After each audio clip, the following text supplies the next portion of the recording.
มือฮื้อเนาะบวชอีก6มือฮื้อแปลว่าเมื่อรืนนี้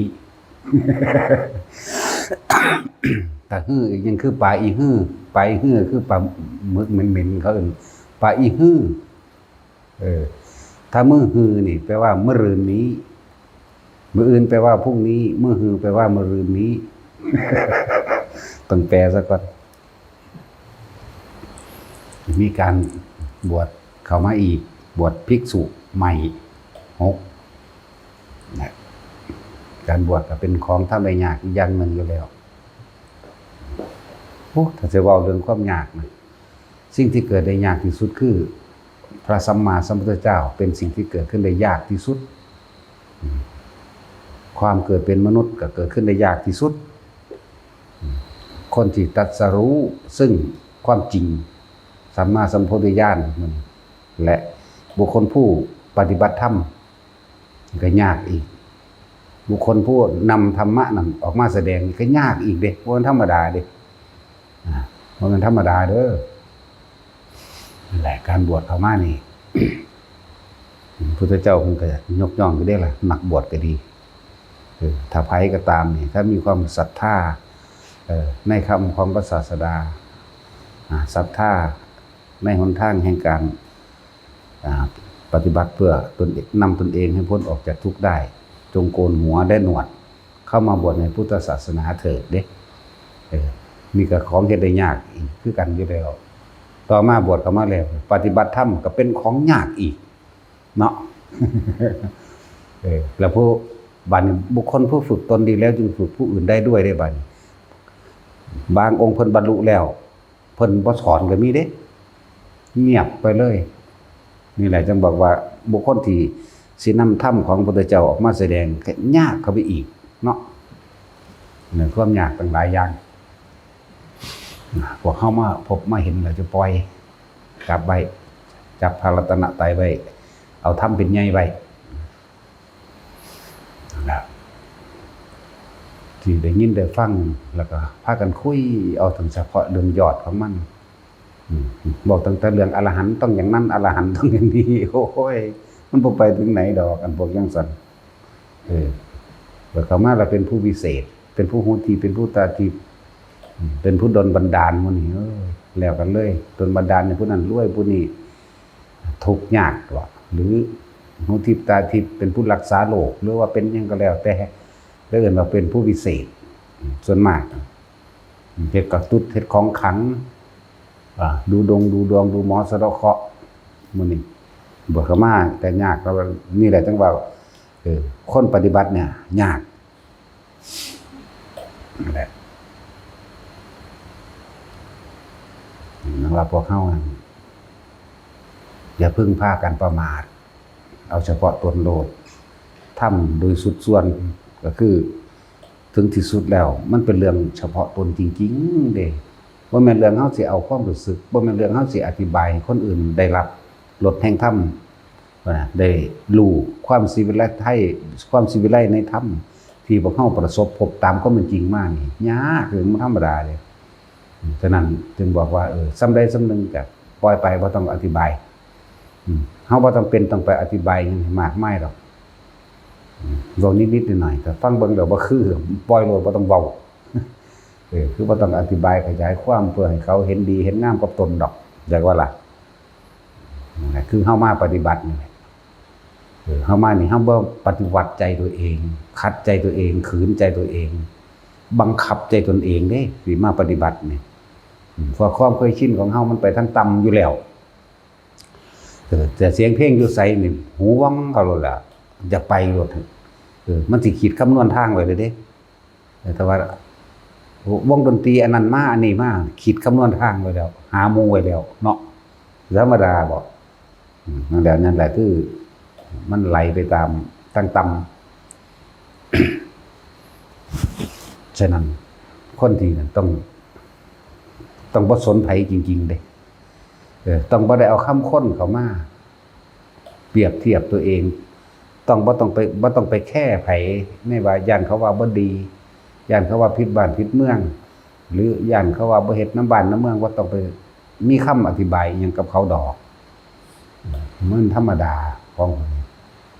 เป็นเรื่องปัจจตังเป็นเรื่องที่รู้ได้เฉพาะตนอารมณ์ความรู้สึกตามความเป็นจริงเกินกว่าความสิวิไลแห่งธรรมหรือลดแห่งธรรมชนะลดทั้งปวงนี่บ่มีอันใดสิมาเลิศจริงก็ลดแห่งธรรมที่พวกเฮาเข้าไปหรือประสบพบเห็นโดยตัวเฮาเองแล้วเฮาสิไปท้ายทอดความรู้สึกออกมาเป็นคำเว้าโอ้ยมันก็ยากอะเนาะยากก็ยังนี่เด้นั่นแหละ นึกว่าพวกเฮาจะประมาทพากันมีสติให้มากมีสติให้มากคำว่าบ่แค่คนก็บ่แม่นว่าเฮาสิไปฆ่าผู้ใดเด้อล่ะเนาะเฮาบ่ทำร้ายเบียดเบียนผู้ใดผู้หนึ่งเสียชีวิตด้วยทรัพย์สินตลอดทั้งคนและสัตว์แน่ก็สิไปแค่เฮ็ดหยังกับคำบอกเขาว่าถ้ามึงตายมึงเผาพุ่นเด้อมึงไผสิไปเผามึงสินี่มันซ้ำในคนก็แค่เด้ญาติคนบ่มางานศพจังซี่แล้วโว้ยของเฮามันถิ่มก่อนเฮาสิตายอยู่แล้วเนาะแต่หิแมงสิเป็นเน่าถิ่มอยู่ไสเด่นกระจายให้มันเน่าคนเหม็นไปทั่วโลกทั้งมักสิไปสนใจอีหยังนั่นแหละสิไปแค่อีหยังในที่สุดท้ายแล้วคำพูดตัวเจ้าเนี่ยเป็นอมตะตลอดกาลตนแลเป็นที่พึ่งของตน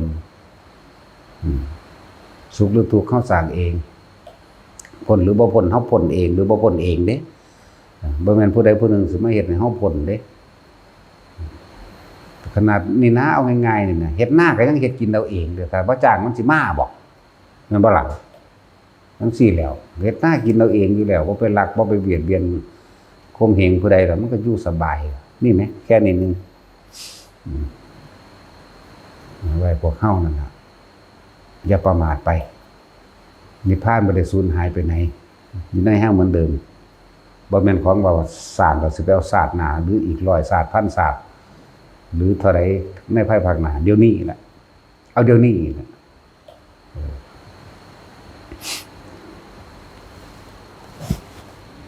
หลายอย่าง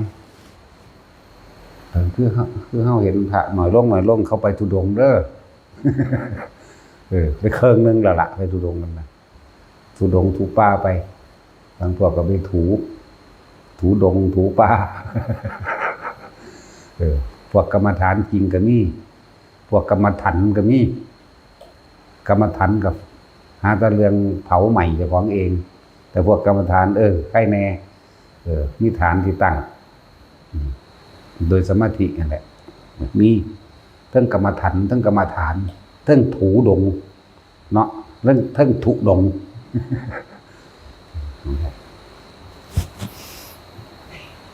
เราจะประมาทเพิ่งระลึกนึกถึงความตายเอาไว้มั่งเด้อภัยก็ดีภาษาเกิดมาหากินซ้ำตายมันสิยังกระดอกกระเดียด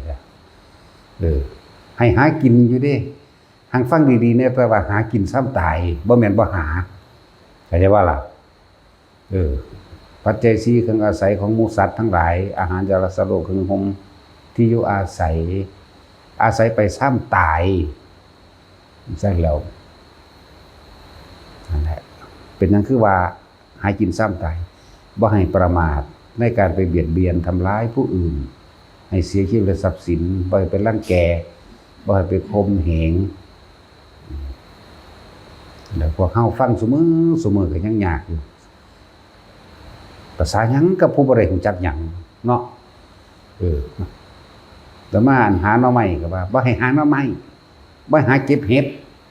แต่พาวัดมองได้ก็พาไปเลยบ่ได้รู้จักหยังนั่นน่ะเอาแล้วแม่นบ่ล่ะ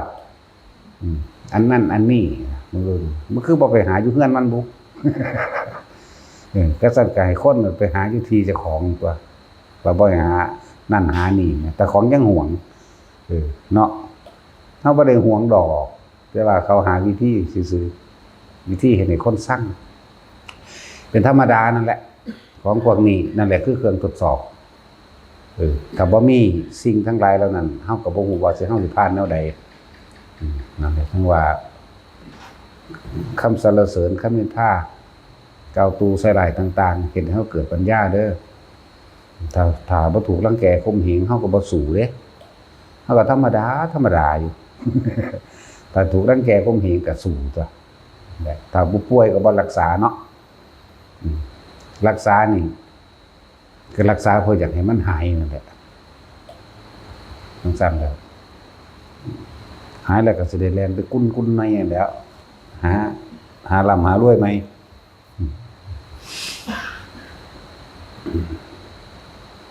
ว่าพวกเฮา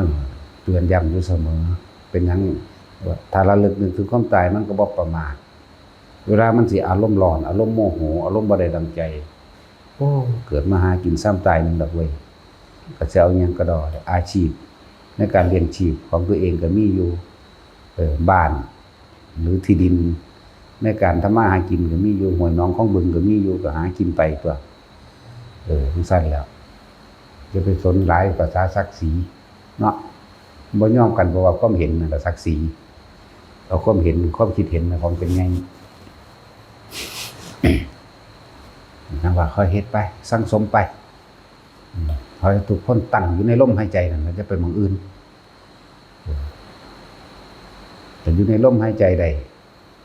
แต่เจ้าของเองแหละสิรู้เอาเองลดศาสตร์แห่งถ้ำลดแห่งถ้ำความสีวิไลคืออาการและปรากฏการณ์ต่างๆที่เฮาผ่านพบนั่นเองบ่ว่าสิเป็นแสงสีเสียงโดยภายในบ่ว่าสิเป็นนิมิตต่างๆอันเกิดเห็นเทวนิมิตมั่งหรือเสียงมั่งนั่นมั่งนี่มั่งนั่นว่าความสีวิไลความหลากหลายความหูความเห็นต่างๆมันเป็นเราเองดอกของแถมของเล่นก็ว่าของแถมต้องว่าจิตสงบลงแล้วโดยอำนาจแห่งสมาธิจิตสงบอยู่ในระดับอุปจารสมาธิอยู่ในระดับกลางๆพ่อสิสัมผัสรับรู้ตามภพตามภูมิตามจิตเจ้าของเองนั่นแหละอันนึงมันก็สามารถรู้ก็สามารถเห็นได้ผู้เห็นก็เห็นไปผู้ไม่เห็นก็แล้วไปเหมือนกันนั่นแหละบ่ต้องไปใส่ใจในสิ่งเหล่านี้มันเป็นของแถมดอกก็บ่แม่นว่าสิเป็นสิเห็นได้ทุกคนให้กำลังใจแต่ละคนว่าเห็นหรือบ่เห็นก็สร้างเนาะแม่นเครื่องวัดบ่ได้แม่นเครื่องวัดมรรคผลของตัวเองเครื่องวัดของตัวเองจริงๆแล้วนั่นน่ะเป็นเรื่องเฉพาะของเฮาเลยเด้อารมณ์เฮานั่นได้วัดตัวเฮาเองจักว่าตราบใดที่ยังมีอารมณ์ความรู้สึกพอใจหรือบ่พอใจตราบนั้นความเกิดอีกยาวนานจักว่าถึงบอกว่าเครื่องชี้วัดตัวเองเลยบอกเอาอารมณ์เลยชี้วัดอารมณ์ความรู้สึกที่พอใจและไม่พอใจนี่แต่เฮายังอยู่ในทรงความเป็นอุเบกขาเป็นกลางๆประมาณไว้แล้วเฮาสิเห็นดอกว่าอันใดกันแน่ที่พาเฮาเกิดเฮาตายความคิดเรียกว่าอะไรแต่เฮาอยู่ในอุเบกขานี่เป็นอารมณ์เป็นหนึ่งอยู่แล้วอุเบกขานี่มันสิเห็นดอกผู้เที่ยวเวียนพาเกิดพาตายความคิดเฮาเองเดี๋ยวก็คิดถึงผู้นั้นคิดถึงผู้นี้คิดถึงก็คิดถึงของเก่ากับสัญญาแต่ว่านำอันของเก่าเรื่องเก่าๆของเก่าๆมาคิดมันสิเกิดได้บ่อนาคตเกิดบ่ได้หรอกบ่มีผู้ใดคิดถึงมื้ออื่นสิเกิดหยังขึ้นก็ยังบ่รู้ซ้ำนั่นว่าล่ะนั่นแล้วคิดถึงอนาคตเลยบ่มีดอกมีแต่คิดถึงเรื่องเก่าๆมื้ออื่นสิไปหั่นแน่ก็เพราะว่าคิดถึงเมื่อวานนี้เด้โอ้มื้ออื่นจังสิไปดอกนี่ก็เพราะว่าเฮ็ดงานบ่ทันแล้วของเมื่อวานนี้เห็นบ่นั่นแล้วนั่นแหละแล้วก็ให้ทุกคนยอมรับความจริงนะความจริงพวกเฮาเกิดมานี่ต้องตายแน่นอนมีบ่คนนะมีบ่คนดอกเกิดแล้วต้องแก่ต้องเจ็บต้องป่วยแหละพัดพรากจากสิ่งที่รักนะแต่ก็สิ่งใดบ่ได้ดังใจปรารถนาก็โกรธสิ่งใดดังใจปรารถนาก็หลงอย่างสั้นแหละแล้วสุดท้ายก็ต้องตายนี่ให้เห็นความจริงในตนเองแหละเกิดแล้วต้องแก่เจ็บตายเท่านั้นอย่างอื่นบ่มีเป็นอย่างนี้เท่านั้นไม่เป็นอย่างอื่นแต่ว่าในช่วงระหว่างที่เกิดแล้วก็ตั้งอยู่เห็นบ่นี่ความตั้งอยู่นี่เฮาสิสร้างอีหยังเวรกรรมอีหยังเฮาสิสร้าง บุญกุศลหรือเฮาสังสิบะสร้างอกุศลเราฝึกหัดไปมีผู้ใดมาละกิเลสตัณหาให้เฮาได้เฮาเฮ็ดเองเด้อแล้วก็ให้ยอมรับความจริงว่าเจ้าของขัดของฆ่าหรือไปติดกับเรื่องใดให้เห็นโทษของการติดเมื่อมันว่างเรื่องใดบ่ได้เฮาก็สิฆ่าอยู่กับเรื่องนั้นกับคนนั้นแล้วเฮาก็สิคิดพิจารณาจังซั่นจังซี่อารมณ์ก็จะเกิดอยู่2อย่างพอใจกับบ่พอใจถ้าเฮาเข้ามาสู่อุเบกขาได้สมาธิเอิ้นว่าจิตตั้งมั่นอยู่ในอารมณ์ที่เป็นหนึ่งจิตเป็นหนึ่งอารมณ์พอใจหรือบ่พอใจเกิดบ่ได้เด้นั่นแหละว่าเว้านี่เน้นคักแล้วเด้เน้นเอาเฉพาะนี่เลยนะบ่ได้ต้องแปลอีกเด้อบ่ต้องไปแปลจะต้องไปคาดกันนี่แนวอื่นอีกดอกที่เว้าตรงแล้วตรงกับทุกคนแล้วทุกคนยอมรับตัวเองแต่บ่พอใจเรื่องนี้ก็แสดงพอใจคนนี้ก็แสดงว่าติดกับคนนี้สัตว์นี้เรื่องนั้นเรื่องนี้ก็เกิดขึ้นแล้วก็ให้รู้ให้ท่านความคิดถ้าว่างจิตเป็นกลางหมายถึงอุเบกขาได้จิตหนึ่งก็ว่าสมาธิก็ว่าเด้อจิตหนึ่งหรือความรู้สึกตัวก็อันเดียวกันสมาธิจิตตั้งมั่นอันเดียวกันอยู่ในฐานที่ตั้งแห่งจิตก็คือทำความรู้สึกตัวบัดนี่และในพวกเฮาเองรู้สึกตัวตรงกลางหน้าผากก้อนที่แรกนี่เอิ้นว่าสมาธิแล้วเอิ้นว่าจิตหนึ่งแล้วเอิ้นว่ารู้สึกตัวแล้วตัวนี้แหละเป็นตัวอุเบกขาบัดนี้รอถ้าเฮาอยู่จังซี่ได้มันตาเฮาเห็นก็ซั่นถ้ามันบ่นำเข้ามาคิดมันก็เห็นหยังเฮาบ่ได้นะบ่หูได้ยินเรื่องนั้นเรื่องนี้ถ้าเฮาบ่นำเข้ามาคิดทั้งหลายแล้วนั้นมันก็เกิดบ่ได้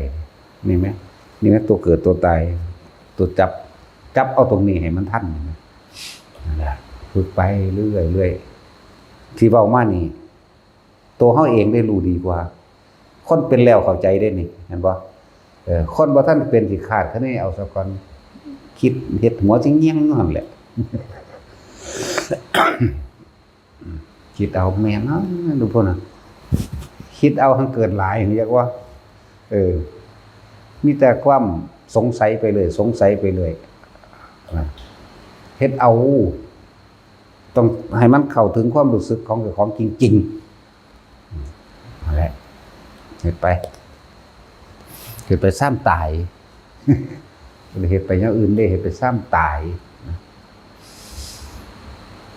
มันดีแล้วล่ะส่วนเฮายังมาทันศาสนาบ่ได้พุทธศาสนาหรือพุทธธรรมนี่บ่ได้เสื่อมไปไสดอกเพราะหมู่พระสงฆ์องค์เจ้าทั้งหลายก็สืบทอดมากันเรื่อยๆอยู่ขอให้มีคนเว้าธรรมะเถิดแม่นคนที่แสดงธรรมะอันสิบรรลุหรือบ่บรรลุหยังก็สร้างนั่นแหละมันก็เป็นจุดประกายของผู้ที่เอากิ่งก็มีอยู่เห็นบ่ล่ะศาสนานี่พุทธศาสนาสืบผ่านมาได้ก็อาศัยบุคคลนี่แหละอยากว่าล่ะเรียกว่าศาสนาบุคคลผู้สืบทอดคำสอนพระพุทธเจ้าผู้สืบทอดธรรมถ้าว่าสืบทอดคำสอนคือจดจำออกมาแล้วเว้าออกไปถ้าผู้สืบทอดธรรมก็หมายถึงว่าเข้าถึงความจริงของตนเองได้แล้วก็สามารถเว้าไปตามที่ตัวของเป็นได้เลยในจังบอกว่าศาสนาบุคคลเริ่มต้นจากบุคคลก่อนพระพุทธเจ้าตะกี้เพิ่นก็เป็นคนธรรมดาใส่เสื้อใส่ผ้ามีผัวมีเมียแม่นบ่ล่ะก็ลักษณะนั้นแต่ว่าเพิ่นเฮ็ดโตแปลกออกมาแล้วก็พวกเฮาก็เป็นผู้เดินตามเอิ้นว่าลูกก็ได้จักว่าล่ะนี่แหละผู้สืบทอดศาสนาคำสอนมาถ้าว่ามีบุคคลผู้เดียวเพิ่นก็ตายแล้วก็เลยต้องอาศัยหมู่ภิกษุนี่แหละพอได้ส่งคำสอนจดจำสาธยายธรรมให้พวกเฮาฟังแสดงธรรมให้พวกเฮาฟัง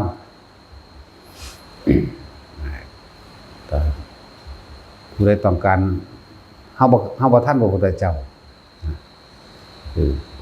ถ้าผู้ใดต้องการอุปถากพระพุทธเจ้าก็จงอุปถากภิกษุผู้ป่วยเถิดเห็นบ่ล่ะภิกษุสงฆ์ป่วยจังซี่ก็บ่ให้รังเกียจกันเด้ ให้ดูแลกันผู้ใดดูแลภิกษุไข้ภิกษุป่วย หรือภิกษุชราภาพทั้งหลายที่ซอยเหลือตัวเองมาได้แล้วก็เท่ากับว่าเราได้อุปถากองค์พระสัมมาสัมพุทธเจ้าจากบ่ล่ะพระภิกษุเหล่านั้นก็ทรงธรรมเนี่ยพระพุทธเจ้ากับพระธรรมเลื่อนว่าพุทธธรรมก็คืออันเดียวกันเด้แบบนั้นล่ะแต่บ่มีผู้นั้นเป็นกระบอกเสียงออกมาหมายถึงพระพุทธเจ้าแสดงออกมามันก็บ่มีผู้ใดไปรับไปรู้ไปปฏิบัติได้กันเนาะแต่ว่านี่ผู้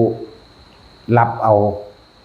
พุทธธรรมออกมาก็คือหมู่สงฆ์นั่นแหละก็เรียกว่าผู้ใดต้องการอุปถาก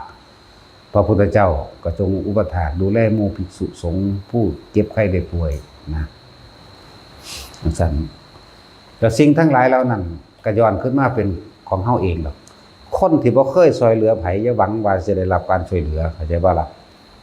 เวลาเจ็บเวลาไข้ป่วยมานี่บ่มีผู้ใดเบิ่งเพราะตัวเองบ่เคยดูแลผู้อื่นคือกันนี่เป็นความจริงขนาดแท้เด้อบอกว่าคือต้องภิกษุเฮาป่วยอยู่เดี๋ยวนี้เนี่ยเปลี่ยนเวรยามกันบัดนี้ยามเจ้าของป่วยเองดิไผสิเบิ่งถ้าตัวเองบ่เคยไปเบิ่งเขาจังถ้าเบิ่งธนาไผก็ดีที่บ่เคยไปดูแลบ่เคยเอาใจใส่บ่เคยไปเบิ่งนั่นนี่เล่นอยู่เจ้าของบาดเจ้าของเจ็บไข้หรือป่วยเขาก็บ่อยากไปเบิ่งเด้นั่นแหละตัวเองไม่ทำที่พึ่งของตนเองนั่นบ่ซั่นการช่วยเหลือผู้อื่นนั่นแหละคือการทำตนเป็นที่พึ่งแห่งตนแม่นบ่คิดดีๆเด้อนั่นแหละแต่ของสิบ่ป่วยติแม่นบ่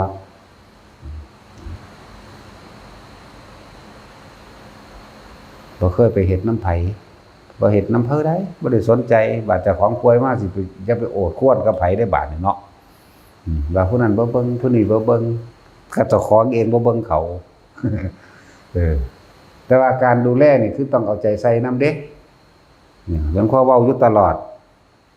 ดุจดังแขนขาอวัยวะเดียวกันหมดเด้จะจิตใจใส่คือหยังนี่เด้บ่แม่นเฮ็ดด้วยความรำคาญหรือบ่แม่นเฮ็ดเพราะว่าเพียงแค่ว่าเป็นเวรหรือเป็นหน้าที่บ่แม่นแบบนั้นเด้เป็นการเอาใจใส่อีหลีนั่นแหละถ้าอยากให้ผู้อื่นเอาใจใส่เจ้าของก็ต้องเอาใจใส่ผู้อื่นโดยบ่ต้องอยากพร้อมมันต้องเป็นขึ้นมาเองดอกนะ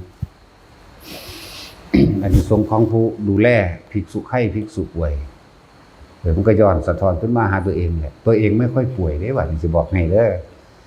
เพราะว่าใจของเฮาเนี่ยบ่อยากให้ผู้ใดเจ็บบ่ได้อยากให้ผู้ใดปวดบ่อยากให้ผู้ใดป่วยใจของเฮามันเป็นแบบนั้นนั่นแหละเป็นการละโลกของตัวเองต่างหากในตัวเด้คือหมู่เพิ่นเปลี่ยนเวรยามกันไปเบิ่งภิกษุสงฆ์ป่วยไข้ของเฮาเองให้ดูแลเอาใจใส่อย่าขาดเด้อเวลาเจ้าของเป็นมาถ้าบ่มีผู้ใดเบิ่งบ่นั่นบ่นี่อย่าโทษไผเพราะตัวเองบ่เคยดูแลโดยความเต็มใจตั้งใจและเอาใจใส่บ่แม่นว่าไปโอ้ยหอดเวียนกูอีกแล้วก็ไปจังซั่นแหละบ่ถูกต้องเข้าใจบ่ล่ะนั่นแหละพระภักคุตะกี้ก็เหมือนกันมันบ่มีผู้ใดดูแลเด้พระภักคุแต่ว่าเป็นคือตุ่มอีสุกอีใสน่ะตุ่มบักใหญ่แต่ใหญ่นิ้วก้อยหัวปูมือมันเด้บ่มีผู้ใดเบิ่งเล่าต่อเวรกรรมของเราเองแต่ว่าพุทธเจ้าสิเป็นตัวอย่างพุทธเจ้าเอาผ้าไปต้มน้ำไปต้มผ้าบิดเดี๋ยวก็เซไปน้ำแล้วเพิ่นก็แสดงธรรมไปน้ำนั่นแหละแสดงธรรมไปพอเล่าก็บ่ได้เคยสนใจไผตอนเล่าบ่ทันป่วยนั่นพระพุทธเจ้าเลยเฮ็ดเป็นตัวอย่างที่จริงเขารังเกียจตรงใดเขารังเกียจตอนที่เราบ่ป่วยเห็นไหมเราบ่ฮู้ซาไผแล้วต่อไปสิเป็นสิตายเห็นไหมผู้ใดสิเว้าสิตักสิเตือนอันนี้ก็บ่มีต่อมาก็ป่วยมาหลายปีเขาบ่มีผู้ใดอยากเบิ่งเด้นั่นแหละคือสิ่งที่ตัวเองทำเอาไว้บ่แม่นผู้อื่นเฮ็ดให้เด้นั่นตัวเองไม่เคยช่วยเหลือใครแล้วใครจะกลับมาช่วยเหลือตัวเองนั่นทำสิ่งใดย่อมได้สิ่งนั้นจริงๆเลยแต่พระพุทธเจ้าจะเป็นตัวอย่างซื่อๆดอกจะเลยไปเสร็จตนเสร็จโตเสร็จหน้าเสร็จตาแสดงธรรมพร้อมเพิ่นก็ส่งกระแสจิตไปตามธรรมนำนั่นแหละที่แรกเพิ่นโทษแต่ผู้อื่นเด้ ว่าบ่มีผู้ใดเบิ่งเฮาเลยผู้นั้นก็บ่มีน้ำใจผู้นี้ก็บ่มีน้ำใจมีแต่คนแรงน้ำใจมีแต่คนรังเกียจกูบาดองค์นั้นป่วยองค์นี้ป่วยคือไปพากันไปเบิ่งดีแท้เด้จมอยู่ผู้เดียวในใจนั่นแหละพุทธเจ้าฮู้เป็นยังสิบ่ฮู้นั่นแหละพุทธเจ้าฮู้อยู่เพิ่นก็เลยเอาผ้าต้มน้ำร้อนใส่แล้วก็เสร็จอย่างดีแสดงธรรมพร้อมฟังธรรมไปเรื่อยฟังธรรมไปเรื่อยคือมีแต่พุทธวิสัยนี่แหละเพิ่นบ่รังเกียจโลกเฮ็ดว่าล่ะอันที่จริงเขาบ่รังเกียจโลกหรอกอันที่บ่เบิ่งเขารังเกียจใจคนอย่างเงี้ยก็ฟังดีๆเด้อเขารังเกียจการกระทำของเราเองที่เราบ่เคยดูแลเอาใจใส่ผู้ใดสิป่วยผู้ใดสิไข้ผู้ใดสิกับบ่บอกบ่ปากบ่บอกบ่เว้าเด้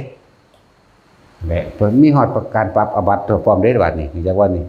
อาบัติทุกกฎนี่แหละ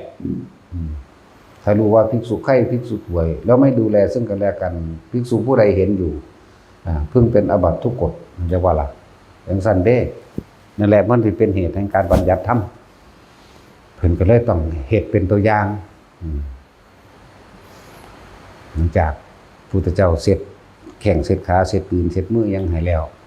เพิ่นก็แสดงธรรมมันแสดงธรรมจบแล้วอีกบ่ช้าบ่นานพระองค์ก็กลับกุฏิวิหารพระองค์นั่นแหละนะพระอานนท์ก็มารายงานว่าภักขุนั้นสิ้นใจตายแล้วพระเจ้าค่ะจะฮู้ว่าคติของภักขุไปอยู่ไสเจ้าบอกว่าอ๋อเธอเป็นผู้สิ้นอาสวะแล้วอรหันต์เพราะว่าฟังธรรมแล้วใครควรละพิจารณาตามจิตสุดท้ายขาดไปเลยก็เลยเข้าสู่นิพพานแล้วนั่นเองนั่นแหละนี่คืออานิสงส์แห่งการฟังธรรมก่อนสิตายอันหนึ่งแล้วก็ถามภิกษุทั้งหลายก็เริ่มมาถามเจ้าพระองค์บ่ย่านติดโลกนำเขาถ้าไม่มีกรรมจากวันถ้าบ่มีกรรมต่อกันบ่มีจิตเจตนาในการกระทำกรรมรวมกันบ่อาจสามารถสิเป็นไปได้สัตว์ทั้งหลายโดยแล้วจะเป็นไปตามกรรมทั้งนั้นแต่ว่าเราตถาคตบ่ได้มีกรรมจิตเจตนารวมกันกับภักขุแต่สิไปรังเกียจอีหยังกับโลกทั้งหลายเหล่านั้นถ้าจะรังเกียจพึงรังเกียจความไม่จริงใจเข้าใจบ่ล่ะเพิ่นทั้งบ่ได้บอกให้รังเกียจแต่เพิ่นเทียบอยากบอกความเป็นผู้ไม่มีน้ำใจความไม่ดูแลเอาใจใส่หมู่ภิกษุทั้งหลายถึงภิกษุไข้ภิกษุป่วยบัดนี้เพิ่นก็จังว่าดูก่อนภิกษุทั้งหลายเมื่อมีภิกษุไข้ภิกษุป่วยในสถานที่นั้นๆอาวาสนั้นๆแม้จะอยู่เพียงลำพังแค่2องค์หรือหลายองค์ก็แล้วแต่ภิกษุใดรู้แล้วไม่ปฏิบัติตามไม่กระทำตามไม่ดูแลภิกษุนั้นพึงติดอาบัติหมายว่าล่ะอาบัติเด้นั่นแหละหรืออย่างหนึ่งเพิ่นเว้าเน้นย้ำพร้อมว่าคนสิเข้าไปอุปถากพระพุทธเจ้านั่นมีน้อยเพิ่นบ่ได้ให้ผู้ใดไปง่ายๆเด้แต่กี้ก็มี2องค์3องค์คือดอกแต่ตอนนี้คือมีแต่พระอานนท์ผู้เดียวพระอานนท์เพิ่นดูกาลเทศะดูว่าอัจฉริยะใสไปนำนั่นแหละผู้ใดก็อยากได้โอกาสแต่ว่าเพิ่นก็บ่ให้เพิ่นให้แต่พระอานนท์จังซี่นะหลังๆมานี่นะเพิ่นก็เลยบอกไว้ว่าภิกษุใดหรือชนทั้งหลายเหล่าใดถ้าอยากดูแลอุปถากเราตถาคตจงอุปถากดูแลภิกษุสงฆ์ผู้มีความเจ็บไข้ได้ป่วยเถิดอย่าว่าล่ะนั่นแหละสมัยตาพานุ่นท่านได้บวชมีหลายองค์อยู่ดอกพระนาคิตะมื้อนี้พระยัง2องค์เฮ็ดตามอำเภอใจเจ้าของไปบิณฑบาตนำกันถือบาตรให้พุทธเจ้าอยู่ที่แรกย่างไปอยากไปทางซ้ายพุทธเจ้าบอกให้ไปทางขวาก็บ่ไปถ้างั้นพระองค์ถือบาตรเองเถิดก็วางบาตรเพิ่นวางบาตรพระพุทธเจ้าไว้กลางทางเลยเด้เพิ่นก็ยิ้มๆซื่อๆเพิ่นก็ถือไว้ของเพิ่นนั่นแหละเขาฆ่าตายแล้วอันผู้บ่ฟังความเพิ่นเขาฆ่าตายแล้ว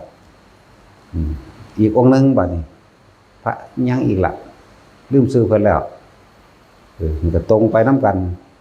พุทธเจ้าบอกให้ปล่อยทั้งตรงแต่เพิ่นจะปล่อยทั้งขวา กลับไปว่างบาทว่างยังคนไปต่างข้างเหมือนกันนะพระองค์ก็ถือเอาเองเถิดมันธรรมดากลับไปทั้งนั้นโจรตีหัวแตกแย่งเอาผ่าอยากว่าแย่งเอาผ่าแย่งเอาบาทสั้นแล้วหลายอยู่หรอกหลายองค์อยู่3 หรือ 4เนี่ยสมัยไม่แรกๆแต่ว่ามันก็บ่ตรงตามอัจฉริยะใสเพิ่นเองนำจนกว่าพระอานนท์มาเนี่ยจังแต่งตั้งพระอานนท์เป็นพุทธอุปถากอุปถากเฉพาะพุทธเจ้านั่นแหละพอพระอานนท์ก็เคยปรารถนามาไว้แต่สมัยใดละนานนั่นแหละโจนพุ่นละพระปทุมมุตระก็ทำนายให้โอ้เจ้าสิได้เป็นอุปถากพระอานนท์สมัยนั้นน่าจะเป็นน้องพระพุทธเจ้าองค์นั้นเด้น้องพระพุทธเจ้าปทุมชื่อว่าสุมาณะบัดนี้พระอุปถากที่พระพุทธเจ้ายกให้เป็นความเลิศหลายๆอย่างเหมือนกันกับพระอานนท์พุทธเจ้าพระพุทธเจ้าเฮานี่แหละก็เลยอยากเป็นแบบนั้นเลยปรารถนานั่นแหละก็เลยมาตาพุ่นเกิดมาเรื่อยศาสตร์ใดที่เกิดมาพบพ่อพระเจ้าก็บอกแบบเก่านี่แหละเพื่อจะได้เป็นอุปถากเหมือนกันแหละก็เป็นมาตาพุ่นละมันมีพูดถึงความสำคัญว่าให้ทุกคนให้มีความจริงใจใส่ใจรักเสมอรักตนเสมอด้วยผู้อื่นรักผู้อื่นเสมอด้วยตนในหมู่เพื่อนกัลยาณมิตรนำกันให้ดูแลเอาใจใส่ซึ่งกันเปรียบดุจดังว่าแขนขาอวัยวะเดียวกันถ้าเฮาบ่มีความจริงใจความบ่จริงใจของเฮาเองก็สะท้อนมาเฮาเองมันเบิ่งออกอยู่ดอกคนเฮ็ดอันกะฟัดกะเฟียดใส่เฮานั่นน่ะแม่นบ่ล่ะมันเบิ่งออกมันยังสิบ่ออกมึงสิเนียนปานใดก็สร้างความรู้สึกเฮาก็รับได้คือเก่านั่นแหละเพราะมันบ่แม่นน่ะอยากว่าล่ะถ้าอยากได้ใจผู้อื่นเฮาก็ต้องเอาใจเฮานั่นให้เขาซะก่อนตัวมันบ่ล่ะทำกับบุคคลผู้อื่นเช่นไรนะผลสะท้อนกลับมาบุคคลผู้อื่นก็ทำกับเราเช่นนั้นไม่ว่าร้ายหรือดีมันว่าซั่น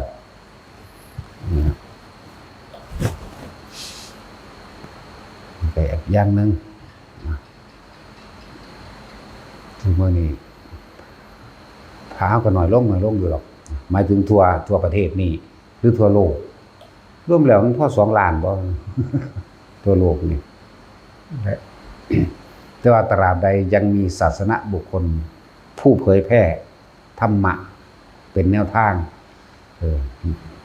ก็ขึ้นชื่อว่าศาสนาเนี่ยบ่ทันได้เสื่อมอยากว่าจนกว่าสิหมดภิกษุเป็นผู้สุดท้าย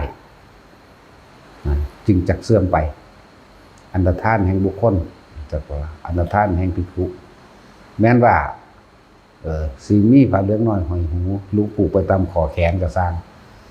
ว่านี่ก็ขึ้นชื่อว่าพวกนั้นน่ะถือว่าเป็นภิกษุอยู่แม้นเอาลูกเอาเมียมีลูกมีเมียไถให้ท่าหน้าก็สร้างแต่ว่าทำศาสนาพิธีบางอย่างให้ได้พี่นะคนตายแล้วเด้อว่างไถทวนเท้าค่อยไปบังสกุลกุศลาก่อนเด้ออยากว่าล่ะสมัยการต่อไปมันสิมีสมัยการต่อไปมันสิมีแต่ว่านั่นก็ยังถือว่าพระสงฆ์อยู่เด้ก็ยังถือว่าเป็นสงฆ์อยู่เด้โอ้คนมานิมนต์ค่อยไปบังสกุลแล้วไปก็เด้อหาเงินจะข้าวก่อนนะไถหน้าอยู่นี่นะถิ่นไถทวนก็ไปนั่นแหละก็ไปเว้าพวกนั้นพวกนี้แหละเหมือนกันกับศาสนาอื่นๆที่ลักษณะว่าบ่ได้แต่งตัวแบบเต็มที่นะจังซั่นแล้วแต่ว่ามีสัญลักษณ์ที่ว่าเป็นภิกษุผูกใส่แขนข้อมือก็มีเป็นผ้าเหลืองผูกใส่ไหล่ก็มีหรือเป็นเจาะหูแล้วเอาผ้าเหลืองห้อยไว้กันพันห้อยไว้ก็มีนั่นก็ยังเอิ้นว่าภิกษุสงฆ์ทำสังฆทานใน4 องค์ขึ้นไปจังซี่ก็ได้สังฆทานเต็มเหมือนเดิมเด้นั่นแหละเต็มเหมือนเดิมแต่ตอนนี้เฮามีแบบสมบูรณ์แบบอยู่แล้วเพิ่งรักษาหยังก็รักษามาปฏิบัติมาภาวนามาสวดมนต์นำกันนี่แหละรักษาบ่แม่นบักอย่างน้ำก้นเด้นั่นแหละ พึงรักษาสนับสนุนส่งเสริมโดยการมาฝึกหัดปฏิบัติร่วมกันนี่แหละ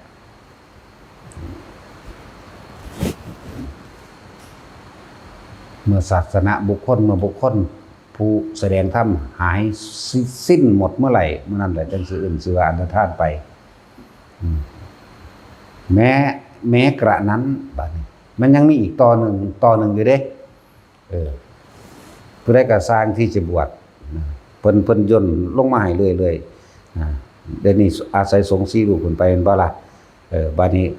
สงฆ์หาครบ4รูปบ่ได้เหลือ3เพิ่นก็อนุญาตก็สิบ่ได้ขึ้นสวรรค์ท่านเหลือ2ก็อนุญาตจะบวชเองไม่ได้เด้เข้าใจบ่นี่เหลือ1ก็อนุญาตบวชผู้เดียวได้ใจบ่ล่ะจนสิ้นแห่งบุคคลอันผู้สืบทอดคำสอนพระพุทธเจ้าแล้วแม้นบุคคลผู้นั้นต่อไปมันจากทำไร่ไถนาหรือมีเมียหรือทำกิจการค้าขายอันใดก็ช่างแต่เขายังตัวแสดงตนว่าตัวเองเป็นสงฆ์อยู่แม้นเพียงบุคคลผู้เดียวก็ขึ้นจะว่ายังไม่อันตรธานแล้วคนผู้ปรารถนาต้องการอยากบวชก็ต้องมาบวชกับผู้เดียวนี่แหละสมมติในโลกนี้มีเหลืออยู่ผู้เดียวต้องมาแสวงหาจนสิบวชเองบ่ทันใดจนก็ว่าไม่มีแล้วไม่ใช่ว่าล่ะถ้ายังมีความปรารถนามีความอยากบวชมีศรัทธาอยู่บวชเองได้แต่ต้องบวชใต้พระธาตุเจดีย์มั่งสถูปเจดีย์มั่งอันเป็นสัญลักษณ์อันเป็นสัญลักษณ์องค์แท่นของพระพุทธเจ้าต้นศรีมหาโพธิ์ที่ตรัสรู้ก็บ่แม่นว่าสิไปบนตรัสรู้อยู่ประเทศอื่นก็สิไปคุมบวชอยู่หั่นเด้หมายถึงสัญลักษณ์นั่นแหละว่าสัญลักษณ์ต้นโพอยู่นี่ก็สร้างต้นโพอยู่หม้องใดก็ตามสามารถที่จะกล่าวคำพุทธังธัมมังสังฆังสรณังคัจฉามิขึ้นมาได้เลยนั่นขึ้นชื่อว่าถือว่าเป็นการบวชแล้วเดี๋ยวว่าล่ะบัดนี้ผู้สิบวชต่อไปก็ต้องมาหาผู้นี้เด้เรียกว่าอันนี้พูดถึงว่าอันตรธานแห่งพุทธศาสนาเด้ออันตรธานแห่งพุทธศาสนาเพราะว่าศาสนาบุคคลสูญสิ้นแต่ว่าคนผู้นั้นนั่งปรารถนาต้องบวชหาภิกษุสงฆ์ทั้งหลายมันคือเขาไถให้ไถนาอยู่กับสร้างเขาค้าขายสร้างอาชีพเดียวกับสร้างมีลูกมีเมียอยู่กับสร้างก็เอิ้นสงฆ์เหมือนเดิมภิกษุสงฆ์เหมือนเดิมจนกว่าสิสิ้นไม่เหลือเลยใครสักคนบนเด้จังบวชเองได้เมื่อบวชเองแล้วแต่ว่ายังมีผู้ปรารถนาต้องการบวชต้องมาบวชกับผู้นี้เด้เข้าใจว่าล่ะนั่นแหละขนาดนั้นบวชตามพระสถูปเจดีย์บวชตามสันสีมหาโพธิ์บวชตามพุทธปฏิมากรคือพระพุทธรูปจังว่าล่ะพุทธเจดีย์หรืออุเทสิกะเจดีย์ในการสร้างพระพุทธรูปนี่สามารถบวชได้ใช่ป่ะล่ะ เรียกว่าอนุทานแห่งพุทธศาสนาและให้ตั้งได้กระสร้างเนี่ยว่าสิ่งใดเกิดสิ่งนั้นดับพุทธศาสนาเกิดพุทธศาสนาก็ดับภาษายังกับเฮาชีวิตสั้นๆอีกบ่กี่ปีก็เหลือแต่รูปไทยเนาะต่อไปนี่รูปไทยเฮายังอยู่นี่รุ่นหลังๆมาบ่รู้เรื่องเขาก็เก็บลงเขาก็เผาถิ่มเท่านี้เนาะที่พ่อคงจักอยู่ก็คิดฮอดเด้เท่านั้นน่ะสิมีหามึงหยังทุกคนนี่สิเหลือแต่รูปไทยแต่ว่าผู้ใดสิถ่ายรูปไว้ให้กันเบิ่งเท่านั้นแหละแต่ศีลนี่เขาก็บ่คิดฮอดปานใดเนาะถ้าหลวงพ่อนี่ก็สิคิดฮอดอยู่พ่อได้มาขอหวยพ่อจะได้เป็นสิ่งศักดิ์สิทธิ์ปกปักรักษาลูกหลานเด้อหลวงพ่อเอ้ยว่าเด้เนาะปกปักจังได๋ก็กูก็ตายบ่แฮงกูสิไปปกปักผู้ใดได้แม่นตัวคือหลวงพ่อคูณเพิ่นเว้าเพิ่นว่าล่ะเขาขับรถความรถความมุนเบิดแต่ว่าคนบ่เป็นหยังดอกกลับมาต่อว่าหลวงพ่อคูณบาดนี้หลวงพ่อเป็นหยังจังบ่รักษาลูกหลานเนี่ยลดความปีนนั่นน่ะลดความสูงเหยียบเท่าไหร่ว่าซั่น160โหปานนั้นก็กูก็เอาตัวกูรอดก่อนแล้วเว้ยว่าซั่นกูลงตั้งแต่มันสูแลนเพิ่มเป็น70ว่าซั่นกูกระโดดลงเอาตัวกูรอดก่อนละสูนี่ว่าซั่นแม่นตัวเนาะ ก็แม่นความตัวสูประมาทเอาเองไหมที่กันนั่นแหละ ปกปักเบิ่งลูกหลานเด้อว่านี่มันเป็นสันนิริเด้ตั้งลูกท้ายไว้นั่นแหละกราบปั๊บเรื่องเบิ่งลูกเบิ่งหลานเด้อไปหาเงินให้หาทองให้ร่ำให้รวยเบิ่งดูแลรักษาเด้อลูกผมขึ้นเอาหัวเอามือตบหัวแป๊กไผสิไปเบิ่งไผได้มันตายแล้วเนาะถามว่าท่านตายมันยังไข่อยู่เด้ล้มลงเขายังพอไปดึงขึ้นได้อยู่นะมันว่าท่านตายอันนี้มันสั่นแล้วยังหน่อยสวรรค์พรหมโลกฝ่าวตายก่อนเด้อนั่นพอเอาได้อยู่เด้แต่ตายแล้วบ่หัวซ่าไผเด้พี่จักบ่เราเรื่องตลกให้ฟังพออันแต้วอ้วนพอแต้วอ้วนฟังอยู่บ่ดังนี้ตอบทำไมฟังอยู่บ่ดังก่อนเพิ่นก็เป็นเดือน2 เดือนจะดอกเนาะที่เพิ่นมาหาเฮาคันผู้ตายนะเพิ่นก็มาถวายผ้าไตรไว้อันนึงไว้ก็เลยบอกเพิ่นเอาจับดูจับแขนเพิ่นก็จับแขนจำอุ๊ยทำไมนิ่มจังหลวงพ่อนิ่มๆด้วยเด้เป็นจังคือให้เพิ่นจับให้เพิ่นจำเอาความรู้สึกให้มันมีเครื่องระลึกถึงกันอย่างว่าล่ะตอนนี้เพิ่นก็ป่วยนี่แหละเขาเอาเข้าโรงพยาบาล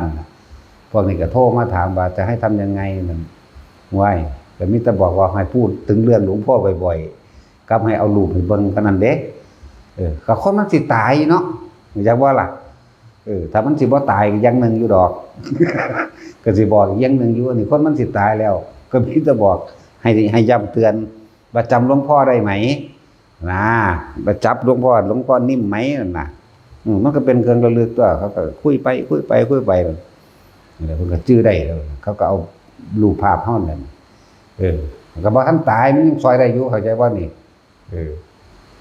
ในมื้อเพิ่นสิตายเฮาก็ไปอีหลีไปฮอดก็จับแขนนะเฮาก็เว้าไปเดี๋ยวนี้คือเว้าให้เพิ่นเพลินให้เพิ่นลืมสวรรค์สันจตุมตวัติงสายามาดุสิตให้เพิ่นลืมกะว่าผู้นี้สุดได้ฮอดนิมมารรตีเพิ่นได้นี่นะคุยไปเข้าใจบ่นี่หอไปในฝัน หอไปคุยให้เพลินไปโอ้ตรงนั้นสวยงามนะมีปราสาทแก้ววิมานอย่างนั้นอย่างนี้เอาไปมาเหลือแต่เฮากำมือเป่าไว้เอ้าไปใส่ระบาดนี่ซั่นเดี๋ยวเบิ่งกูเว้าผู้เดียวได้น้ำทางนี่นะจังว่าพูดเหลือลงไปอยู่ดาวดึงส์อาจารย์ลาก่อนนะบ๊ายบายว่าซั่นมีแต่ผู้สาวเต็มอยู่จักคนแล้วอ่ะอุ้ยตั้ง 1,700 ผมไม่ไปแล้วกับอาจารย์ว่าซั่นจุพุ่นทั้งหลายดิ จังซี่แล้วเอาตลกให้ฟังนี่เฮาก็เว้าไปแต่ผู้เดียวเฮาแล้วจูงจังซี่เข้าใจว่าล่ะจูงเว้าพุ่นซี่ไปเพิ่นไปทางหน้าพุ่นโอ้นั่นปราสาทมันเป็นแก้วเป็นเพชรนะระยิบระยับนะว่าซั่นเอ้ากูคือเป็นเบาๆมือ พูดใจจิ๊กแจ๊กกันอยู่กับผู้สาวพุ่น ธรรมดาว่ะระวังไว้ดีๆเด้อบางทีก็ได้มันซั่นแล้วภาวนาแท้ๆผมว่าภาวนานี่อันนี้เราความฝันให้ฟังแต่ว่าล่ะมันฟิวใส่ตัวเดียวมันงามกว่ากันก็รอเนาะมันธรรมดาบ่แต่เฮายังสิเอาอยู่มันบ่ได้เอาหน่อยๆสำนั้นเด้เอาได้ 3,700 คนเอาแม่ง180 ล้านนี่บ่ได้น้อยเด้มันซั่นแล้วนี่ก็ตลกเด้อช่วงนี้อย่าประมาทก็เลยอยากตกต่ำก็ตายก่อนเพราะเอาได้อยู่แต่เฮาตายก่อนแต่ตัวไผตัวมันเด้ตัวของก็ยังบ่รอดอยู่เข้าใจว่าล่ะเข้าใจบ่ฟังดีๆเด้อเพื่อสิเป็นหยังระลึกนึกถึงจิตมันก็เป็นหนึ่งกับเจ้าของเราป้องกันเจ้าของเหมือนกันกับพวกเกิดอุบัติเหตุหลวงพ่อช่วยด้วยจิตมันเป็นหนึ่งได้นั่นน่ะมันบ่แม่นหลวงพ่อไปซอยเด้พี่นอนหลับโกนตาอ้าตาดอยู่พี่แต่ของได้นี่ทำจิตให้เป็นหนึ่งเพ่งอยู่ในอารมณ์ที่เป็นหนึ่งเด่นแต่ว่าเริ่มเป็นสังขารนุสติเฮาก็เป็นหนึ่งในรัตนตรัยอยู่แล้วบ่แม่นเป็นน้ำเฮาเป็นน้ำเจ้าของเอง ตัวเองนั่นแหละเป็นที่พึ่งของตนเองเกิดอุบัติเหตุยังกระสร้างแหละทางเทือมันคิดมาถึงบ่ได้มันคิดถึงแล้วหลวงพ่อเรียกว่าหลวงพ่อช่วยหนูแน่หลายอย่างก็ดอกขนาดเขาฝันลายฝันยังเห็นหลวงพ่อยืนอยู่อันปลายตีนเตียงเขานั่นไหมยิ้มแข็งๆใส่เขาอยู่ไหมมันก็เศร้ายานเด้ ดีใจว่าหลวงพ่อไปหาสั่นกูบ่รู้เรื่องแต่กูไปใส่กูบ่ได้รู้น้ำสูเด้สูเป็นผู้นึกถึงเอาเองมันก็เกิดขึ้นเอาเองนี่จักว่าล่ะบ่ได้มีฤทธิ์มีเดชได้บ่แม่นคนบ่แม่นผู้ศักดิ์สิทธิ์นี่จักว่านี่นั่นแหละจิตให้มันตั้งมั่นเอาไว้จังน้อยๆมันก็เป็นชั้นที่1อยู่ดอกมันก็บ่ได้กังวลอย่างอื่นตัวเองน่ะรักษาตัวเองเรียกว่าล่ะแต่บ่แม่นผู้วิเศษบ่แม่นผู้โดนบันดาลอีหยังใดฉะนั้นทุกคนต้องช่วยเหลือตัวเองเด้อคำบอกพระพุทธเจ้าคือตนแรกเป็นที่พึ่งของตนเด้บ่แม่นสิ่งศักดิ์สิทธิ์อย่างอื่นเลยพวกใดยังเข้าใจหรือเชื่อว่าสิ่งศักดิ์สิทธิ์นั้นห่างไกลความจริงคือตัวเองนั่นน่ะหันเข้ามาพึ่งตนเองมันเลยเป็นหนึ่งเพ่งอยู่มรรคสิทธิฌานท่านแปลว่าเพ่งอยู่ในสิ่งที่อันเดียวนั่นแหละอันหนึ่งเป็นหนึ่งจิตมันเป็นหนึ่งบ่มีสองมันบ่หวั่นไหวมันเลยเกิดกลายเป็นสิ่งที่ป้องกันตัวเองแม้จากตายก็ช่างแค่ขึ้นไปที่สูงก็จะบ่นี่ความคิดของเฮาบ่ได้ไปคิดไปทั้งหาที่ต่ำพุทธานุสติ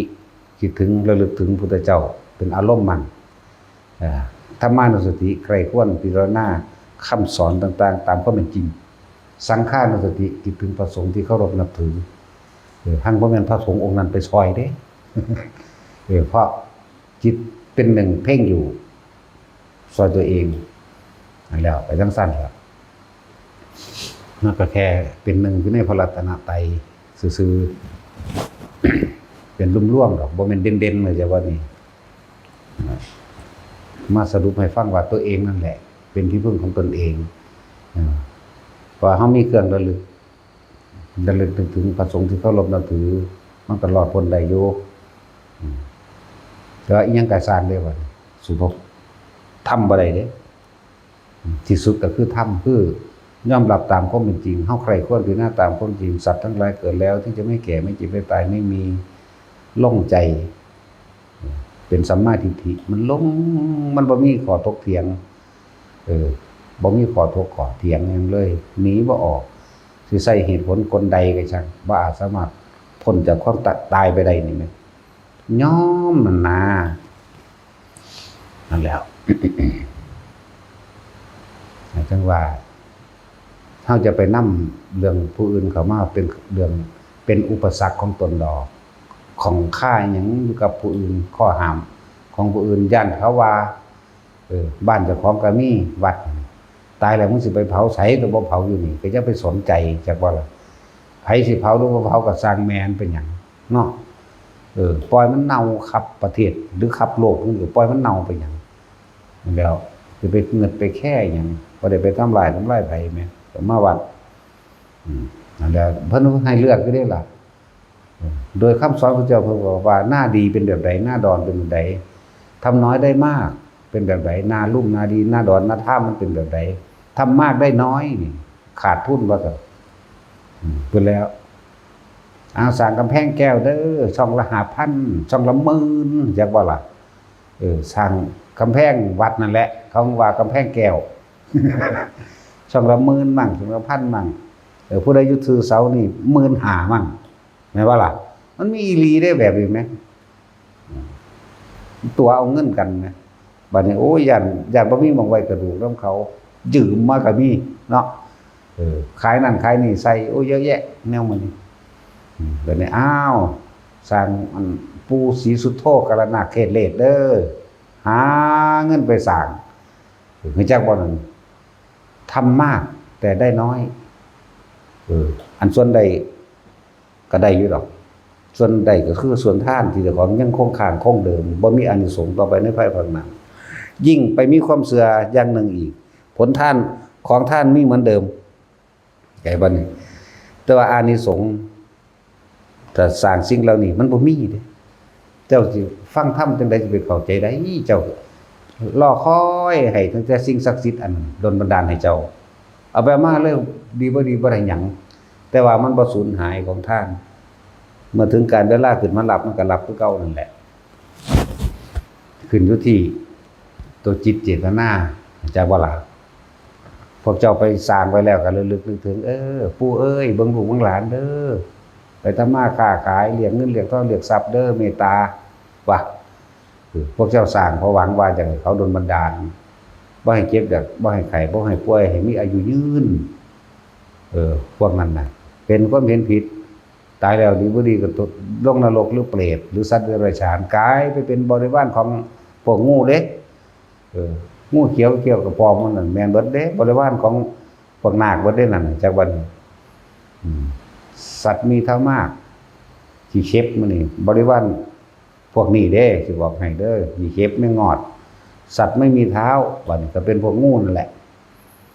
พวกบ่มีพิษไปบ่ย่านซ้ำตัวงูหลากเสือกเนาะงูหลากเสือกงูไตแหงงูปลาพวกนี้โอ้ยเขาก็หาเก็บไม่เฮ็ดน้ำหัวกระพุ่นเบิดนั่นแหละกินบ่ตัดสินงูปลาก็มันแท้ๆเด้เนาะบ่เคยกินบ่เจ้าว้ายลอกหนังออกปิ้งมันจวดตัวกินแมงเบิดได้กุนี่เพิ่นบ่ได้ห้ามว่าเป็นอาหารคนเด้ล่ะเพิ่นห้ามเป็นอาหารภิกษุซื่อๆเข้าใจว่าล่ะหมามันนี่ก็บ่ได้ห้ามว่าเป็นอาหารคนเด้เพิ่นห้ามเป็นอาหารภิกษุซื่อๆเพราะสันสิส่วนพวกเจ้าเฮ็ดบ่มันหลายๆก็เลยหมาขุนแมวขุนมันได้ขุนแมงเฮ็ดเนื้อแดดเดียวส่งไปให้ยายฝ่ายแขวเสิร์ฟมื้อนั้นบ่มันพากันไปซื้อเนื้อหมาแดดเดียวหลายเติบอยู่บ่พากันเมื่อคนเอาหยังว่าได้ล่ะบ่เนื้อหมาแดดเดียวโอ้ได้หลายอยู่พุ่นว่าเลย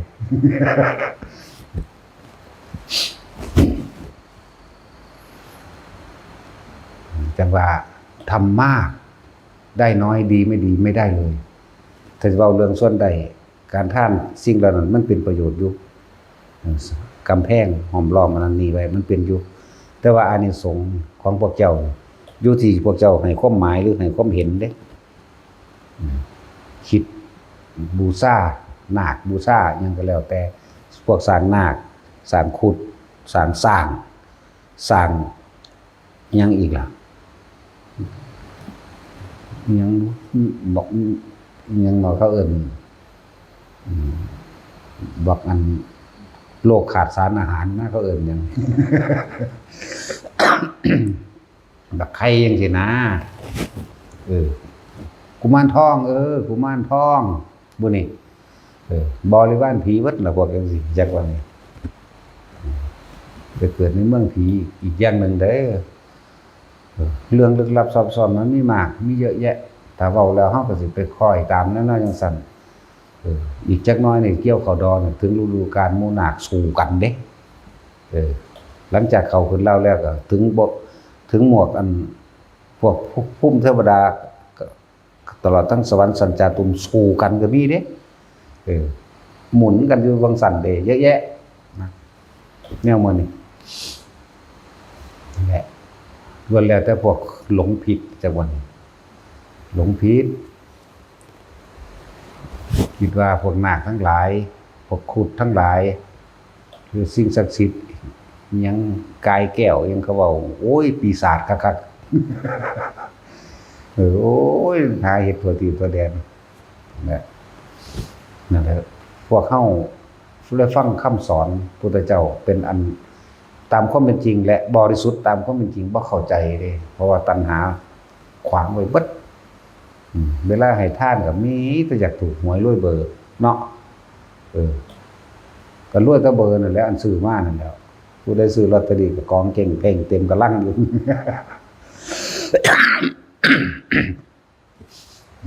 อันใดเฮาบ่เฮ็ดไว้บ่ได้ดอกอันใดเฮาเฮ็ดไว้มันบ่จักได้ก็ได้มันบ่จักได้คือคนนั้นบ่มักได้ซื้อเลขซื้อลอตเตอรี่มึงไปซื้อไปอยู่หั่นเสือกถึกเสยไว้มึงที่บ้าเว้าแรงๆหมดแล้วอีห่านก็ไปซื้ออีหลีแม่ ฟังกับหัวได้อีหานก็เลยมันฟังแล้วก็สิหัวอีหานมันกูนี่แหละมันสิว่าอีหานแหละ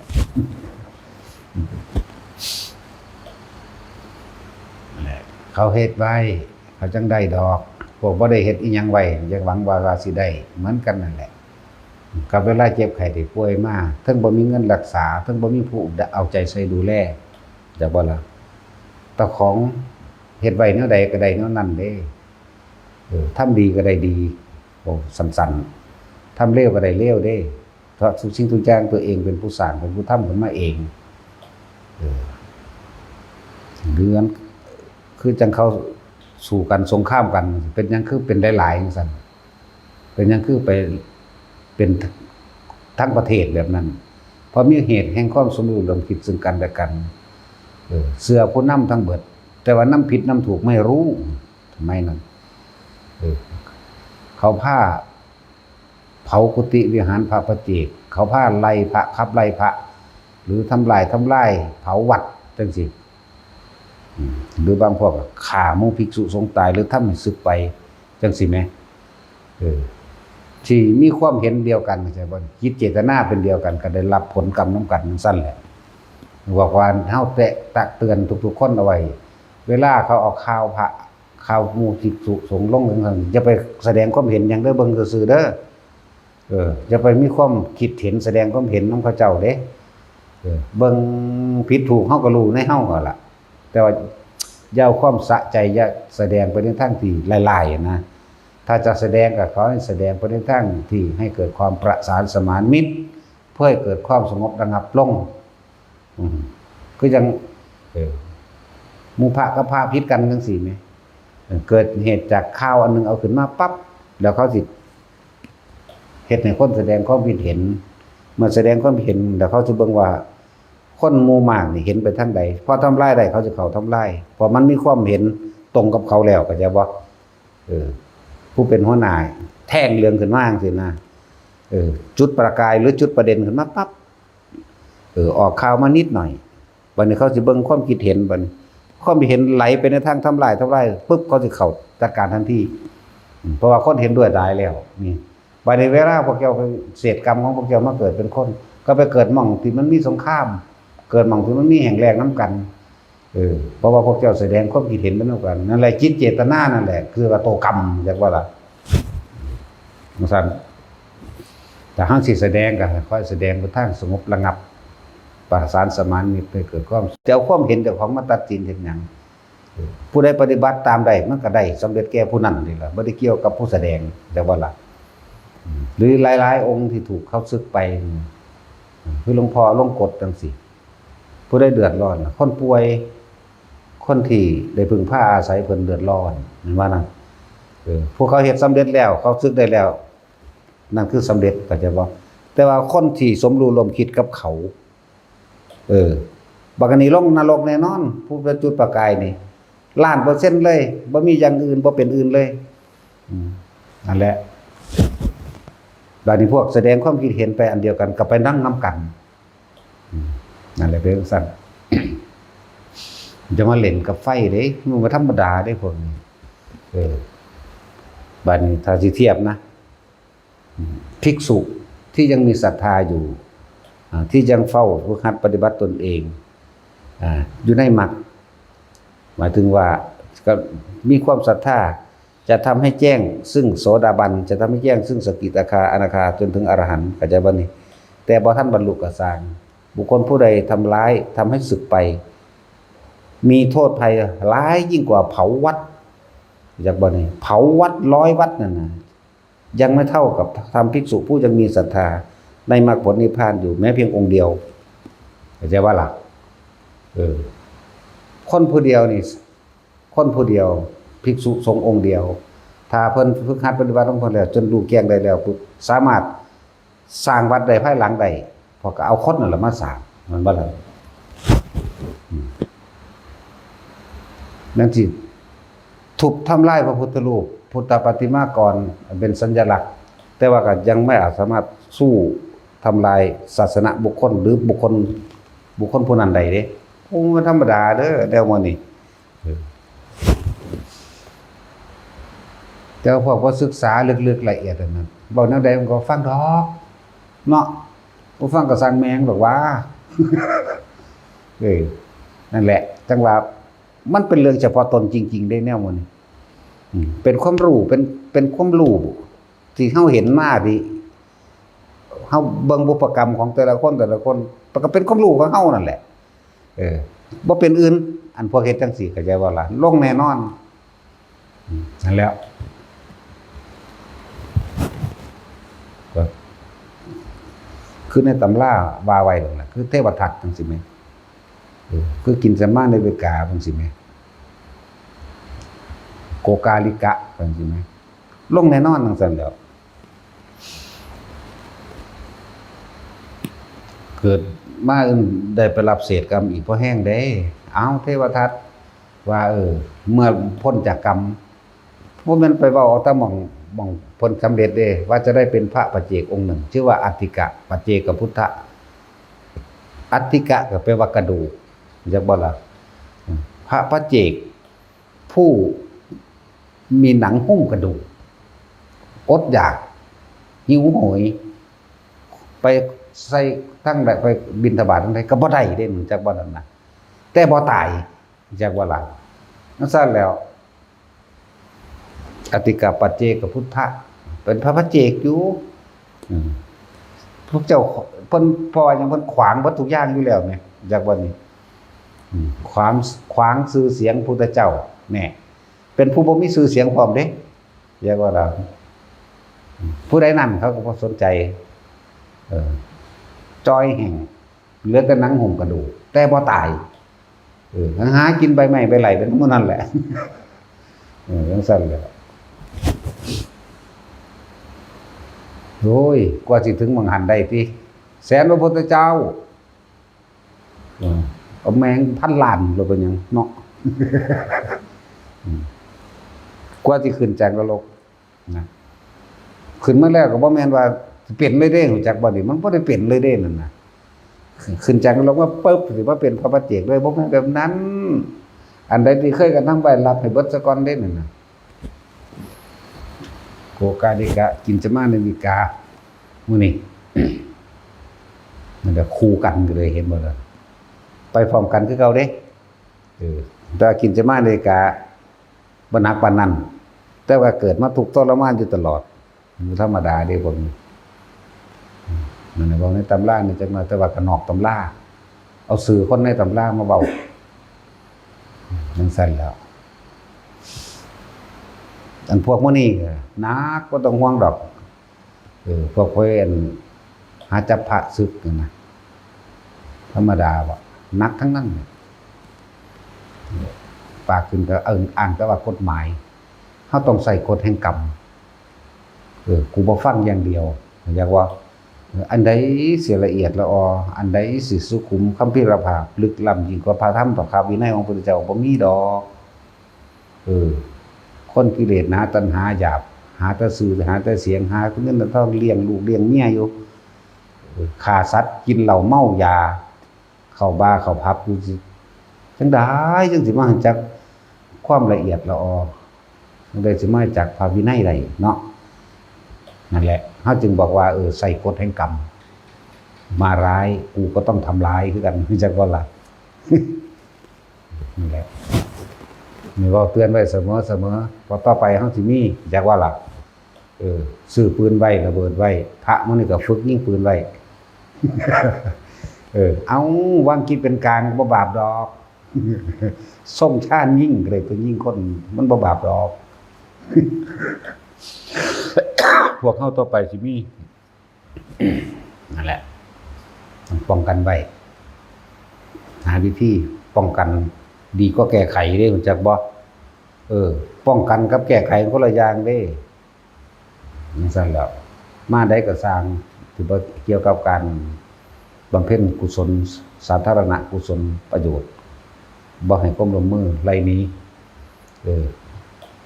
ทหารมากก็ยิ่งกับทหารตำรวจมากยิ่งกับตำรวจพาเฮาก็ถือไม้เท่าไว้ตัวพุทธเจ้าอนุญาตไว้อยู่มั้ยไม่เท่าไม่หนา3ก็ได้ไม่กลมๆก็ได้ต้องบ่หลุดแขนคิ้วอยากว่าเนี่ยประมาณว่า จะฟาดได้ถนัดนั่นแล้วมันสิเป็นไปเรื่อยๆดอกแนวมันถ้าบ่บอกกันไว้เตรียมตัวไว้เดี๋ยวนี้สิไปเตรียมยามใดยามเหตุการณ์ที่จังสิเถียงกันบ่เวกๆเนาะเป็นน้ำเพิ่นนั่นเป็นน้ำเพิ่นนี่แม่นสามัคคีพังเลยเบิดใส่กฎแห่งกรรมจักว่าล่ะ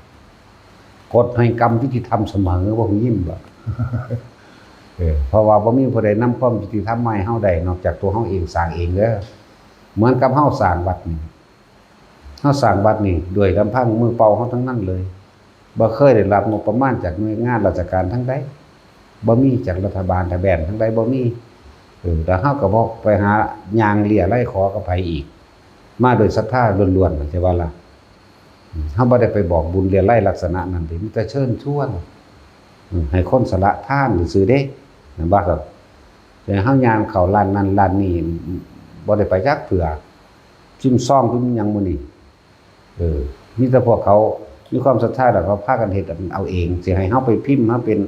อันนั้นนี่เฮาบ่พิมพ์อยู่แล้วเฮาบ่เฮ็ดอยู่แล้วทั้งนั้นแล้วมีแต่บอกว่าให้ทานผู้ละเล็กผู้ละน้อยเด้อผู้ละบาทจังซั่นสิมันจังบ่เสียดายนี่ก็ว่าไปซ้ำนี้นั่นแหละเรียกว่าพวกเฮาสร้างขึ้นมาเองพวกเฮาต้องรักษาไว้เองเฮาบ่ได้เป็นงบประมาณบ่ทันใดเลยมีแต่เขาทำมาขอเฮาเนาะขอเฮาก็หายได้ว่าก็แบ่งปันย่านแต่เขาบ่ได้หลายนั่นแหละลักษณะนั้น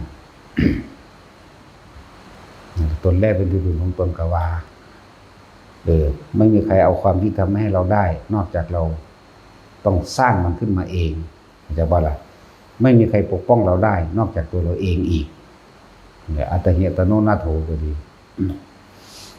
แบบสิ่งที่ยุติธรรมที่สุดคือกรรมการกระทำของเขาของเรากระจางแต่มันมีเหตุการณ์ต่างๆก็ต้องป้องกันตัวจะว่าล่ะป้องกันตัวด้วยความบริสุทธิ์ใจเฮ็ดจังได๋ก็สร้างสิ่งที่อยู่เหนือเรานั่นอีกมีเด้ทำย่อมรักษาผู้ประพฤติธรรมจากวันเหนือทุกอย่างเลยไม่แต่มันสิตายก็ตายตั้งแต่อันยายถอเฮ็ดตกน้ำเทื่อนึงแหละแม่ยายนางก็เฮ็ดตกน้ำเทื่อสองแม่ยายนางเฮ็ดตกก่อนยายถอเฮ็ดตกเถียงหน้าตกลงไปในน้ำก็เทื่อที่สองมันสุดแล้วแต่มันสิตายก็ตายแต่พุ่นนั่นแหละผู้เห็นตายแต่ก็นอนหันใจเสยอยู่ในน้ำนั่นแหละตกก็เอ็นลงสาขอบรอนี่พุ่นอยู่ในจมดินเย็นๆนอนจะงองอยู่จังซี่แหละเย็นๆหายใจได้แต่ที่สามนะนั่นแหละแต่มันสิตายว่าตายแต่โดนนี่แหละตายถ้าได้เดือนนี่แหละแต่ที่เฮาปกป้องตนเองเฮาแต่ว่าอย่างหนึ่งคือทุกคนต้องทรงไว้คือความจริงจะบอกความจริงเป็นสิ่งบ่ตายความจริงหรือสัจจะนั่นแหละจักรักษาบุคคลผู้มีสัจจะ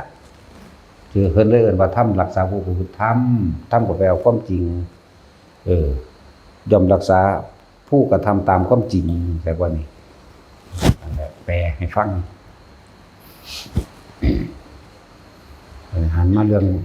หมู่ภิกษุนักบวชบวชเข้ามาแล้วก็พากันศึกษาพระวินัยเป็นอันดับต้นพระวินัยเป็นดุจดั่งมารดาคอยประคบประหงมเลี้ยงป้อนข้าวป้อนน้ำเหมือนกันกับเฮาต้องศึกษาพระวินัยเพราะพระวินัยเป็นเครื่องรักษานักบวชฉะนั้นนักบวชทั้งหลายบ่ทันรู้จักผิดบ่ทันรู้จักถูกบ่ทันรู้จักอะไรควรและบ่ควรเด้เฮาก็ต้องอาศัยมารดาคือพระวินัยนี่เองส่วนบิดาก็คือพระธรรมถ้ามันถึงพระธรรมแล้วมารดาและบิดาก็อันเดียวกันระบาดนี่มันสิเป็นของมันเองครับดับตัวแรกทุกคนไปศึกษาสะก่อนควรหรือบ่ควรการยางแบบใดคือเฮาต้องข่มใจตัวเองขัดใจขืนใจตัวเองจากความเคยชินทั้งโลกมันจะร้องเพลงใดมันก็ร้องเด้มันจะห้องมันจะกินเหล้าเมายาก็เฮ็ดเด้พอใจไผมันก็วากใส่ทันทีแล้วเด้นั่นแหละเมื่อเขามาสู่ธรรมเมื่อเขามาสู่วินัยแล้วก็ต้องเอาตามพระวินัย มันหลายอย่างก็ดันดูดอกเอาอีกอย่างหนึ่งหมู่แต่เฮาเข้าใจวิธีแม้แต่สันเขามันก็ต้องมีค พิจารณาอาหารนั่นซั่นใส่ผ้าก็พิจารณาผ้าเด้ที่อยู่อาศัยอยู่อาหารต่างๆมันก็พิจารณาเด้กินน้ำก็บ่แม่นให้ยืนกินให้นั่งกินแม่นบ่ล่ะลักษณะนั้นเด้เหี่ยวก็ต้องนั่งเหี่ยวเอาเด้บัดนี้จังซั่นแล้วเฮาต้องฝืนสิ่งที่เคยชินตัวฝืนบังคับตัวบังคับตัวเองบ่เฮาบ่ทันได้รู้หยัง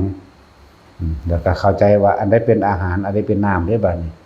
บางคนว่ากินนมมันเป็นน้ำเข้าใจว่ามันเป็นน้ำมันบ่แม่นเด้อ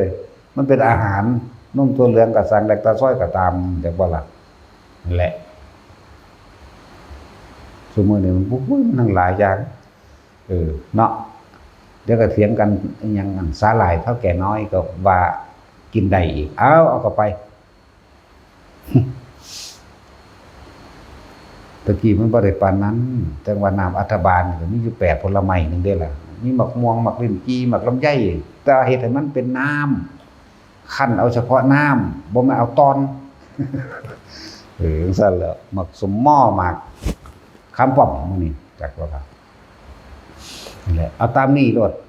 โอ้ยสิบอกเขาหยังก็บ่แม่นมาหากินเนาะจังซั่นเลยปรมัตถ์ปรเมิดผู้ใดว่ามันมีเด้พวกตำยังแน่ๆล่ะบางหม่องมีเป็นประเภทนี้ไปแล้วมันบ่ซั่นตำใบสมล่มบ่ใส่ข่าใส่ขิงใส่หยังก็สารพัดบ่มีโอ้ยแต่สิสแตกอยู่ก็จักสิหาแมงแบบนั้นซั่นเนาะจังซั่นเลยมันบ่มีเด้อพวกคนละอันคนละอย่างกันนั่นแหละจังว่าให้พวกเฮาศึกษาได้ควรบ่ควรเฮาพันได้รู้ดูหนังฟังเพลงทัดมาล่าดอกไม้หยังก็แล้วแต่เบิ่งเอาการสิของที่ปูนอนหมดนี่หลวงพ่อกษัตริย์อันเดียวคอรอนึงได้ล่ะเข้าใจว่าล่ะบ่ได้มีเด้อันที่นอนนุ่มที่นอนสูงอย่างนั้นเพิ่นบ่เกินขอมือเดียวนี่ตัวหนึ่งองคุลีมันจะองคุลีอยู่บ่ข้อมือนิ้วมือแต่นี่ไม่เกิน1ข้อองคุลีนี่เท่านี้นึงเด้บ่แม่นสิไปเอาที่นอนบักใหญ่เป็นฝูงนั่นแหละหลายอย่างอยู่เด้อว่าเฮาต้องฝึกหัดศึกษานี่คือการรักษาในเฉพาะตนอีกนี่การอยู่ตามสำนักที่ต่างๆบอกมาแล้ว5 พรรษาซะก่อนจังสิออกจากสำนักไปหันไปได้แต่ว่าขนาดนั้นนะถ้าบ่เป็นตาไผไปเพิ่นก็บ่ให้ไปเด้ล่ะเนี่ยซุมื้อนี้เฮ็ดตามใจเจ้าของเองแบบบ่รู้เรื่องหยังบ่จักอันใดเป็นเถรวาทบ่จักอันใดเป็นมหานิกายหยังดอกแต่ที่จริงกับพระธรรมพระวินัยอย่างเดียวกันนั่นแหละแต่คนมันบ่ปฏิบัติคนมันบ่ศึกษาเหมือนกันมันก็เลยเฮ็ดไปต่างๆนานาสารพัดของเฮานี่เอาเถรวาทคือทำตามพระผู้ใหญ่เถระคือผู้ใหญ่วาทะแปลว่าคำพูดทำตามคำพูดของผู้ใหญ่